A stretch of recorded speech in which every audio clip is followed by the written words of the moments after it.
तो जी आज की वीडियो में हम करेंगे पैंट कटिंग। और पैंट कटिंग करने में जो भी बहन को डाउट हैं, जैसे किसी की थाई पर से टाइट हो जाती है, किसी के जो अंदर वाली सिलाई होती है उसमें खिंचाव ज़्यादा आता है, आसन कैसे लें, तो सारे डाउट क्लियर होने वाले हैं। कमर के हिसाब से कैसे कटिंग करें, कॉटन की पैंट कैसे कटिंग करें, लूज कैसे बनाएं, तो सारी चीज़ें आज मैं इस वीडियो में आपको समझाने वाली हूँ। तो वीडियो को लास्ट तक ज़रूर देखें भाई, फिर बाद में कन्फ्यूजन हो जाएगी, बाद में कमेंट करोगे बिना वीडियो देखे कि ये कैसे आए वो कैसे आया। तो मैं सबसे पहले तो आपको नाप बता देती हूँ। अच्छा, वैसे कमेंट आ रहा था 40 कमर की पैंट मांग रखी थी, पर ये जो पैंट आप कटिंग कराएंगे ये है 39 इंच की कमर। तो मेथड सेम रहेगा भाई, चाहे वो 39 हो 40 हो, इसी मेथड के द्वारा आप अपनी पैंट कटिंग कर सकते हो। 32 से लेके चाहे कितने साइज की हो पैंट, कोई इश्यू नहीं है।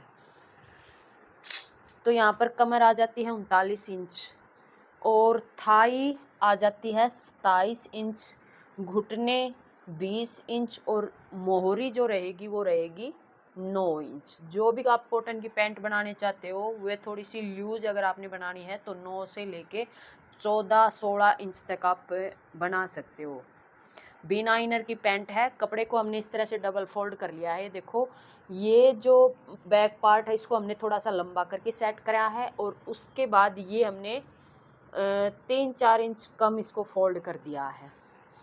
तो यहाँ निशान लगा लेंगे। सबसे पहले तो एक सीधा सा निशान लगा के एक्स्ट्रा कपड़ा यहाँ से जो कान है उसको निकाल देंगे। उसके बाद इस साइड जो भी ये कपड़े की कानी है उसको भी निकाल देंगे। यहाँ पर भी एक निशान खींच लेंगे।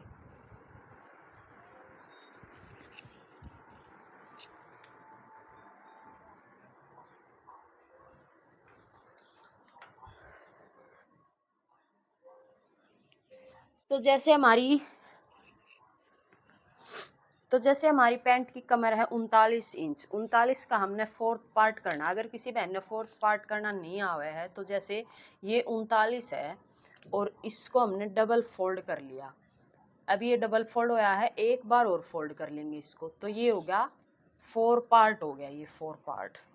अब जहाँ पर भी इंची टेप का 4th पार्ट आता है इस तरह से इंची टेप को दबा लेंगे और दबाने के बाद चेक करेंगे कि कहाँ पर आया। तो ये हमारा आया है 10 इंच से 2 पॉइंट कम।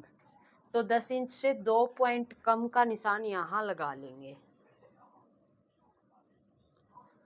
अब इसमें हमें पैंट में मार्जिन का भी चाहिए, प्लेट भी हम डाल लेंगे और लूजिंग भी हमें पैंट में चाहिए, क्योंकि बैठने उठने में दिक्कत होगी ना अगर हम पूरा पूरा ही बना लेंगे तो ये सारी चीज़ों के लिए हम 2 इंच और ले लेंगे एक्स्ट्रा। इसमें 1 इंच हमारी जाएगी प्लेट में और 1 इंच जाएगा सिलाई का दोनों साइड। 2 इंच हमने ले लिया। अब ये टोटल हो गया यहाँ पर 12 इंच। 12 इंच से 2 पॉइंट कम आया है, तो यहाँ पर उतना ही निशान लगा लेंगे जितना यहाँ पर आया है, 12 इंच से 2 पॉइंट कम। इस निशान को मिला लेंगे। अभी तो हमने ये निशान सीधा मिला लिया। कई बार क्या होता है, ये जो हिप एरिया होता है ना यहाँ से, ये कई बहनों का ज़्यादा होता है। तो अगर आपका हिप ज़्यादा है तो यहाँ से आप बढ़ा करके निशान लगा सकते हैं और बढ़ा करके निशान लगाने के बाद इस तरह से आप तिरछा निशान ले सकते हैं। इस तरह से वो आपको मेजरमेंट के हिसाब से देखना है। हिप साइज़ कई बार कम हो जाती है तो हम कम करके इस तरह से भी निशान लगा सकते हैं, कई बार ज़्यादा होती है तो ज़्यादा भी निशान लगा लेंगे। अगर नॉर्मल है तो आप उसी निशान को नीचे तक उतार सकते हैं। उसके बाद हमें निशान लगाना है आसन का। तो आसन का भी कमर के हिसाब से जितना 4th पार्ट आया उसमें 1 इंच ऐड कर देंगे या फिर ½ इंच कर देंगे। हैवी साइज में इतना ही हम ऐड करते हैं। तो जैसे हमने यहाँ पर आ जाता है 9:45 आ जाता है 4th पार्ट जब हम करते हैं, तो यहाँ पर हम 1 इंच ऐड कर लेंगे। आगे का आसन है बहुत ज़्यादा बड़ा भी नहीं रखेंगे तो 1 इंच ऐड कर लेंगे। 11:15 इंच पे हमने निशान लगा दिया, 11 से 2 पॉइंट कम। अब इस निशान को इस तरह से सीधा मिला देंगे। ये निशान हमने मिला दिया। अब हमारी थाई है 27 इंच यानी 27 इंच। तो 27 इंच है थाई यहाँ पे निशान हम लगा लेंगे 28 इंच का, क्योंकि 1 इंच आधा इंच सिलाई में इधर जाएगा, आधा इधर जाएगा, तो 1 इंच ऐड करके 28 इंच पर हम यहाँ निशान लगा लेंगे। तो इस हिसाब से हम ये वाला क्रोच एरिया निकालते हैं। तो यहाँ पर हमारा ये आ जाता है 14 इंच यहाँ तक। हमें ये निशान लगाना है थाई के हिसाब से। यहाँ से चाहे हमारा 2.5 इंच एक्स्ट्रा निकले, 3 इंच एक्स्ट्रा निकले, इस लाइन से हमें कोई परेशानी नहीं है, हमें थाई के हिसाब से निशान लगाना है। तो हमने लगा लिया यहाँ पर, ये आ जाता है 14, यहाँ पर निशान लगा लिया। अब इसका हाफ कर लेंगे, यहाँ हाफ करके निशान लगा लिया 7 इंच का, और ये निशान हम ऊपर तक लगा लेंगे इस तरह से। यहाँ पर हम डालेंगे प्लेट, प्लेट हम डालेंगे 5 इंच तक। तो ये होगी हमारी 1 इंच की प्लेट, ठीक है। उसके बाद पैंट की लंबाई है 37 इंच। तो पैंट की लंबाई 37 इंच है, तो 36 इंच पर निशान लगा लेंगे। 36 इंच पे क्यों लगा लेंगे? क्योंकि 1 इंच के हम ऊपर बेल्ट लगाएंगे तो ऊपर से बढ़ जाएगी पैंट। और थोड़ा सा ऊपर कर लेती हूँ मैं, इस निशान को भी सीधा कर लेंगे। अब यहाँ से जितनी आपने मोरी फोल्ड करनी है, किसी को कम पसंद है किसी को ज़्यादा, उसी हिसाब से आप यहाँ कपड़ा रख लेंगे, एक निशान और लगा लेंगे। अब यहाँ हमारी पैंट का बीच सेंटर आया था 7 इंच, तो यहाँ पर भी हम 7 इंच निशान लगा लेंगे, और इसी निशान से हम दोनों साइड मोरी रखेंगे, चाहे हमें मोरी 10 इंच रखनी हो, चाहे हमें 12 इंच रखनी हो।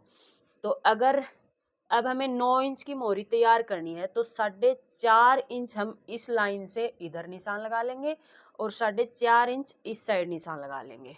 तो ये मोरी का हमने पूरा पूरा रख लिया। अब इसमें जो भी सिलाई का जाएगा वो हम पीछे वाले पार्ट में से निकाल लेंगे।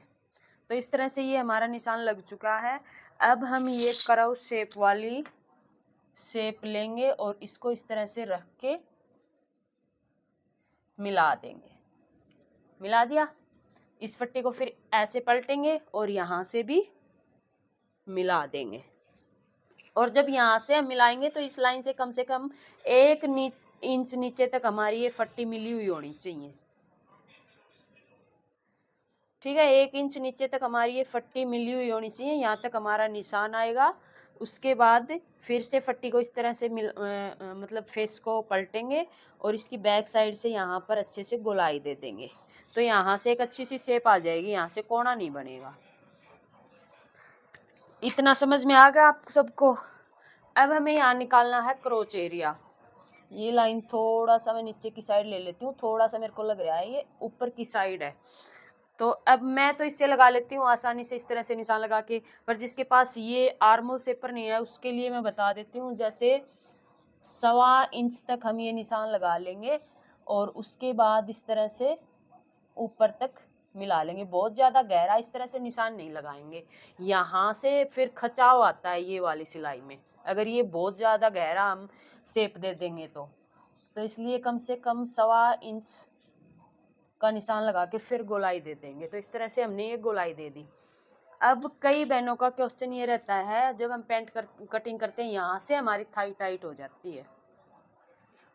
राहुल आवाज बंद कर ले, एक बार मैं एक वीडियो बनाऊं। तो ये देखो हमने यहाँ पर निशान लगाया था 28 इंच का लगाया था, 27 हमें यहाँ पर तैयार थाई चाहिए थी। अब हम इसको नाप के देखेंगे हमारा यहाँ से कितना बचा है। ये हमारा बचा है 13 इंच, यानी इसका डबल करेंगे तो 26 इंच हमारे पास बचा है। कैसे बचा है? अगर यहाँ से हम नापेंगे तो हमारे पास बचा है 13.5 से 2 पॉइंट ज़्यादा, यानी कि 27.5 लगा लो, 27.5 बचा है। थाई तो हमारी यहाँ तक आएगी, जब पहनेंगे टाइट तो हमारा यहाँ से होगा, तो यहाँ से हमारा कम हो रखा है शेप देने में। तो वो जितना भी हमारा कम हुआ ना वो हम सारा पीछे वाले पार्ट में से निकालेंगे। तो अब हम पीछे वाले पार्ट में से कैसे निकालेंगे वो हमें ध्यान में देना है। पहले हम इसको कटिंग कर लेते हैं ऊपर वाले पार्ट को।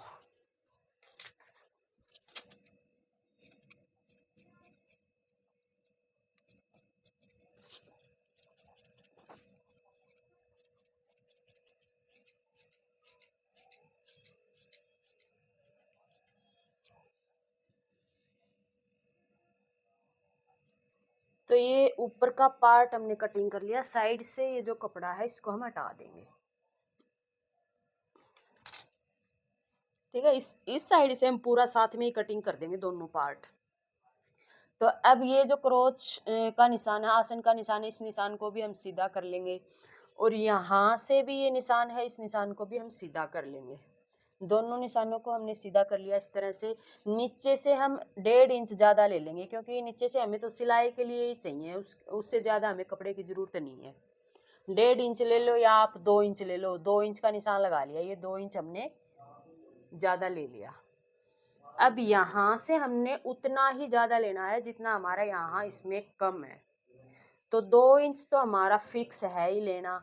बाकी जो हमारा इसमें से कम हुआ है वो भी हम इसमें ऐड कर लेंगे।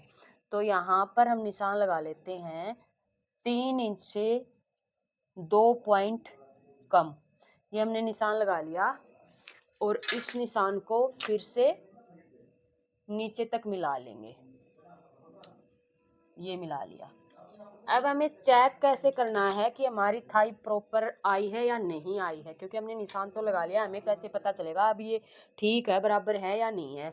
तो हम इंची टेप से इस तरह से लगा के देखेंगे। ये इतना तो हमारा जाएगा सिलाई में, इतना इस साइड की सिलाई में चला जाएगा और इतना इस साइड की सिलाई में चला जाएगा। दोनों साइड सिलाई में जाएगा इतना। उसके बाद जितना भी हमारा यहाँ से यहाँ तक बचता है वो बराबर आया है कि नहीं आया है। तो यहाँ पर हम इतना सिलाई में छोड़ने के बाद हमारा यहाँ पर 28 इंच तैयार हो जाता है। तो ये बिल्कुल सही है।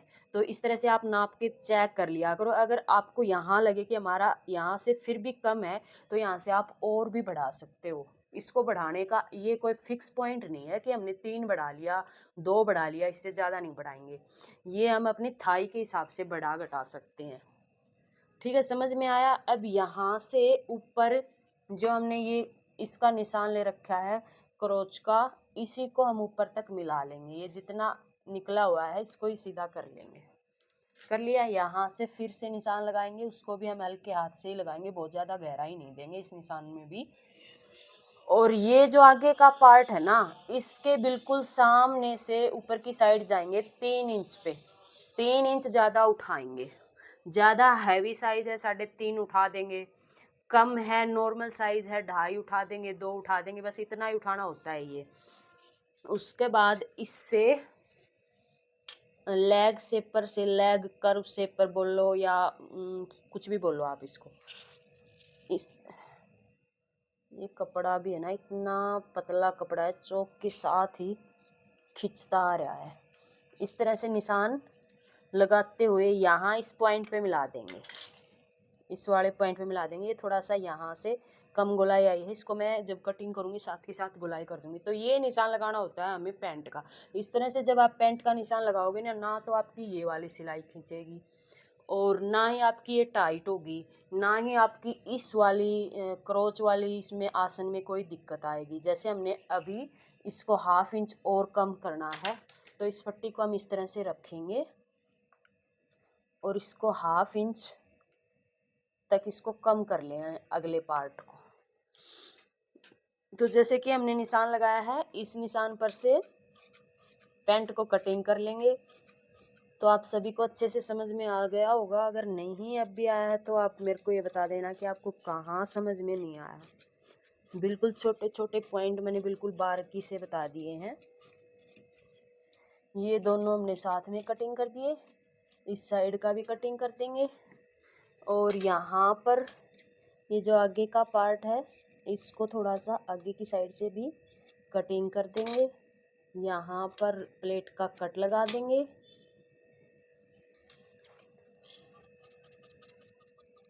और ये होगा इसका बैक पार्ट। तो ये पैंट बिल्कुल भी टाइट नहीं होगी थाई पर से।